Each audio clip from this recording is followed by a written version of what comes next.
Hey guys, so hopefully this is going to be the last video on this topic because I'm getting kind of tired of thinking and talking about this. But on the theme of action and how much you have to monitor yourself when you're getting into the state of something, which I've said recently on videos, isn't as simple always as people have seemed to take it to be.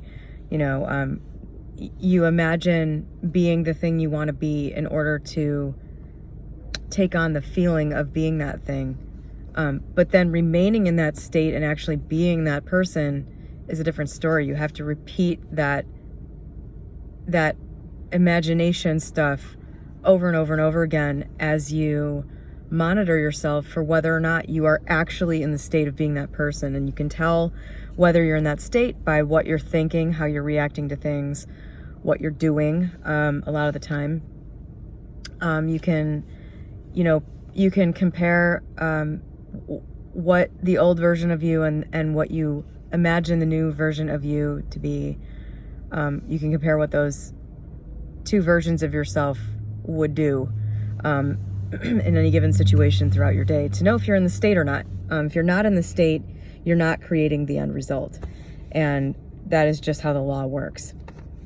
But so, the topic of action is like the one that everybody hates because, and the part where you have to actually do work is the part that everybody hates, because I think a lot of the draw for all this stuff is not simply that anything you want is possible. It's that the things you want are possible, and also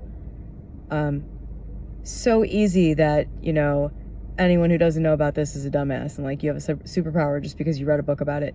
Obviously, it doesn't work that way in reality, sorry to say.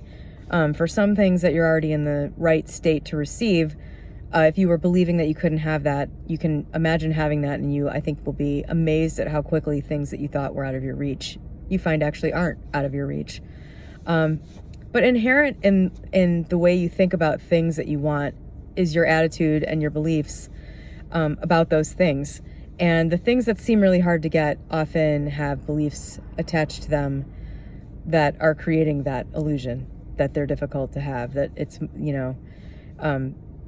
that it's more than just a decision and intention to have it away. And so I've been thinking about this. I ran across a post on Reddit last night from somebody who was talking about the weight loss thing again. The reason I bring the weight loss thing up for me is because it's the example of the most challenging thing that I did, because of all of the mental stuff I had attached to it, writing on it, it was the hardest thing for me. Plus, it was the biggest change for me. And I saw somebody kind of running through why they thought they had difficulties with that. And I know, it was the exact same thing that I had with it.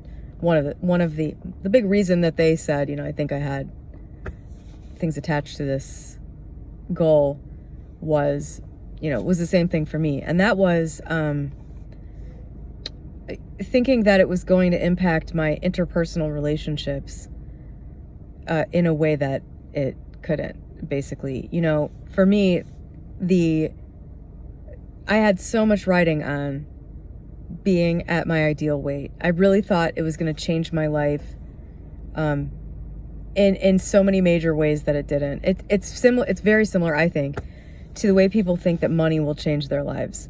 To some degree, if you're really fat or you're really broke, getting some amount of relief in those areas will absolutely provide an immediate, awesome benefit. Like there is no comparing living paycheck to paycheck to having enough money in the bank to cover most stressful, minor life situations, like a major car. Like if you have $10,000 in the bank, if you even have $1,000 in the bank that you don't need, that's going to cover like the vast majority of problems that inconvenience you. And if you have $10,000 in the bank, that's pretty much it. And getting $10,000 is not that hard, I can tell you, because I didn't come from a mentality where the idea of having that was like a pipe dream. It wasn't on a pedestal. For me, that just wasn't my life experience. And the fact that I think that I'm a woman and that in American society, you know, the your worth being based on how much money you make is way more of an unhealthy thing for men than it is for women, at least from my generation. I'm Gen X. I'm the babiest of the babies of the Gen Xers, 1979. So, you know, I think for me, like, that wasn't as hard because there wasn't this whole sense of self-worth based on the money thing. But for the weight thing, having come of age in the 90s where at just the right time where you needed to be like underweight to be considered like the standard of beauty. And I was not at all fat. In fact, I was at my genetic set weight around that time in the early 90s. There was nothing wrong with me, but you know, just the societal value placed on women and their looks here and everywhere, but I mean here in America, and that particular standard of beauty, I mean, I just, it really fucked me up good. And I had a mother who was like, very much, everything in my life needs to look good, including my children. They need to be doing the right things. They need to be looking the right way. They need to be acting the way I think they should act. And so the weight thing was always a thing between me and my mom. So I had all these issues with this when I went to make the change from, I was always normal, and then I got an abusive relationship. I gained like 30 pounds and then just stayed that way for like 10 years. So I was at like 180, 190, around those areas, you know, fluctuating depending on what was going on. And when I went to go from that weight, which was very unhealthy, I mean, I wasn't super fat, but I was pretty fat. And it was totally used to just eating whatever I wanted, which thankfully maxed out at making me weigh 190. When I went to make that change, it was incredibly difficult because there was so much riding on it in my mind. I hadn't worked any of that out yet. I thought that it was going to make me finally feel like I was good enough. That was the big one. I was, you know, I thought it was going to basically take away all of my relationship pain. I was like, all of the, you know, all of the heartbreak I've experienced throughout relationships over the years would not have happened if I was not fat. Like, if I was just ideal looking, there is no way that these guys would have like treated me this way, or like, you know, whatever my problem was, like, that was going to be completely resolved in my mind. Truly, I really thought that that would happen. I mean, I didn't think it was going to be magic. I was like, well, I'll feel better about myself, so I won't feel like I'm limited to the option of the guy in front of me, you know, because somebody else wouldn't want me because I'm fat, or, you know, I had reasons for thinking this that weren't completely stupid, but, you know, I really thought it was going to give me something that it wasn't. And basically, losing the weight, getting down to a weight I was happy with, provided me with an equivalent level of benefit as getting $1,000 or $10,000 would. But that's where it stopped. Just like it does with money, you know, once you get beyond a certain point with money, it doesn't do for you very much. It doesn't make you very much happier. It doesn't provide you with access to that many things that really fucking matter. Like, do you really need a private jet? No. Do you really need to live in a house that cost $1 million? Like, is that $1 million house really going to provide you with that much more benefit than just a house that's like sufficient, has enough, you know? The answer is no. I'm telling you from personal experience with that. It's still different for everybody, obviously, but it's within a narrow range of happiness. This has like been studied and shit. So that's not just my opinion. But so it was a lot harder because of what was riding on it. Because of all these things I thought it was going to do, it put that much more pressure on being successful with it. And that alone was enough to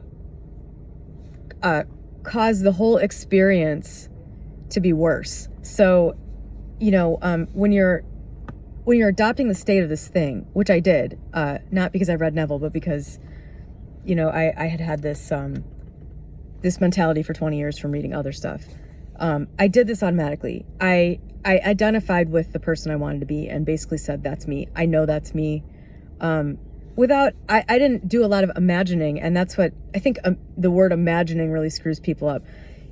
You know, the purpose of the imagining is to feel like the person, and you know, you can also do that rationally. You can also, you know, think about the fact that you actually are much more, you're actually much more like the person you want to be than whatever version of the self you don't like is that you're trying to leave.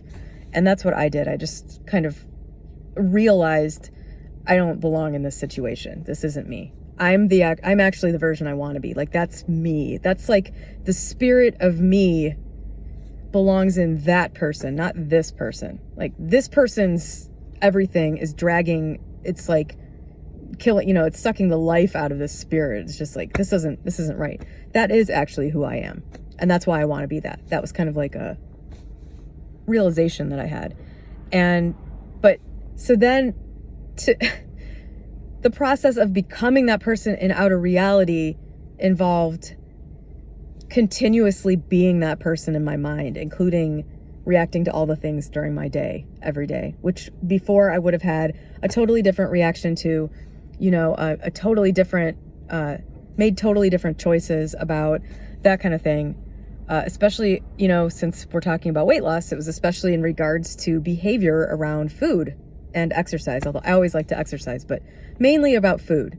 You know, you don't have to exercise to lose weight. As they say, abs are made in the kitchen. If your diet's on point, and, you know, I know this is hotly debated in this manifestation community, that you can just like convince yourself that the laws of thermodynamics aren't real, and that calories don't really have any energy, and you don't actually get fat from eating. That to me just seems like you don't, that's, I don't know, that seems way harder to believe just than, you know, using this stuff to actually, whether you do it deliberately or just kind of like naturally, you know, just eating less. That's my opinion on that. But so for me, that behavior was around food, and I had already made that decision that, you know, this is how things work. And so of course I was operating within that belief structure, that this is how I'm going to do it. This is how it works. So during that time, it was really, really hard. It was really, I shouldn't say it was hard. It was kind of exhilarating, actually. Finally having control over this thing that had been completely out of control for so long. You know, I'd wanted to be able to do something and couldn't, and then I was able to, using this new identity, thinking from this new identity, I was able to actually do the thing that I wanted to do. So that part was fucking awesome and really like exciting all the time, and motivating and all of that. But the constant monitoring was exhausting. It sucked. And, you know, the reason that it was that bad was because I felt it was so necessary, because it was such an obligation. It was a thing that needed to happen so badly that, you know, I was putting all of this pressure on it all the time. So if that hadn't been there, it would have been a different experience. It wouldn't have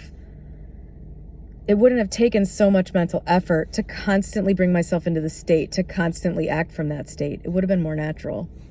So the whole point of this video is basically to say that when you decide to manifest something in your life that is like that, where you have a bunch of stuff riding on it, or you think it's going to do something for you that it isn't, what you're going to end up going through probably is you will either get the thing and then it won't provide you the things that you want, which is what happened with me and the weight. I got down to that weight and I received the benefit that I was going to actually get from it. And then all this other stuff I thought I was going to get from it didn't happen.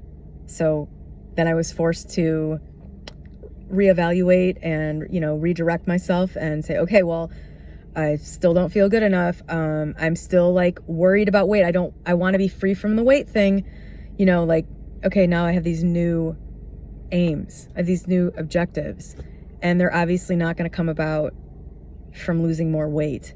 And so those were my objectives, and then I went through the bridge of incidents for those. And the bridge of incidents for those things was very interesting, weird, and not something I would have predicted.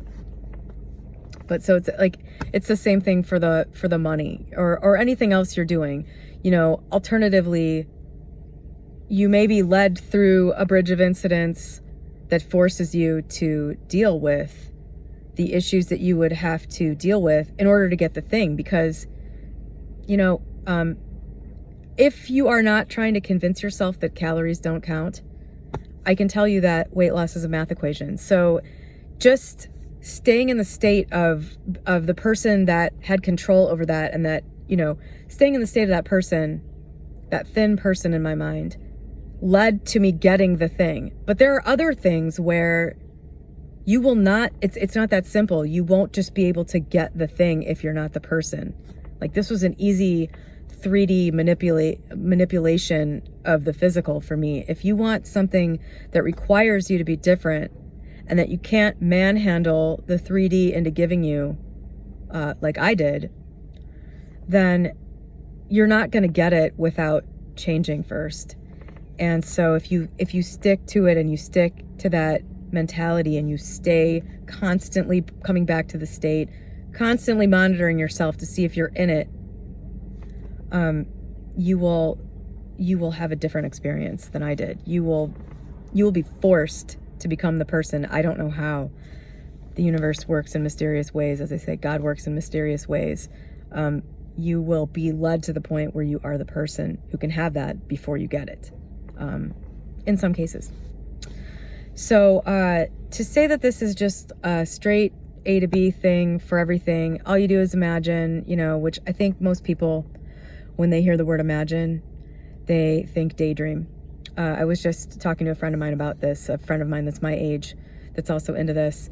You know, I was kind of under the impression my whole life that the purpose of the imagination was just to fuck off, basically, and just daydream about things, which I never found all that interesting. And I've never been a big daydreamer, but I do notice that whenever I do anything in my life, I visualize it. Like, if I'm just going to the grocery store, or that might be too simple, but if I'm gonna like make a meal for a party, I actually imagine like going into the store and finding all the stuff just automatically. It just happens. And so I think that that is the purpose. That must be, I can't imagine what else it would be there for. It can't be there just to entertain you while you daydream. Like, the purpose of the imagination has to be to formulate a vision so that you can then enact it in reality. Like, I think that's what it's literally there for. And people just don't realize this. Because like me, as a kid, you're just kind of told to use your imagination about things, like to kind of like get you to shut up, or, you know, it just becomes this idea in your head that it's not a useful tool. So I think people think imagining, i.e. daydreaming, is what does this stuff, when really it's being in your mind. It's using your imagination to be something else in your mind. Yeah, it's not as simple as daydreaming, unfortunately, as I'm sure many of you are experiencing. So anyway, I hope that illuminated something for somebody. I really hope this is the last. I'm getting pretty sick of the whole what it means to be in the state, and constantly delivering the unwelcome news that for some things it's not going to be as simple as laying there and daydreaming. You know, I don't know. Have a great day.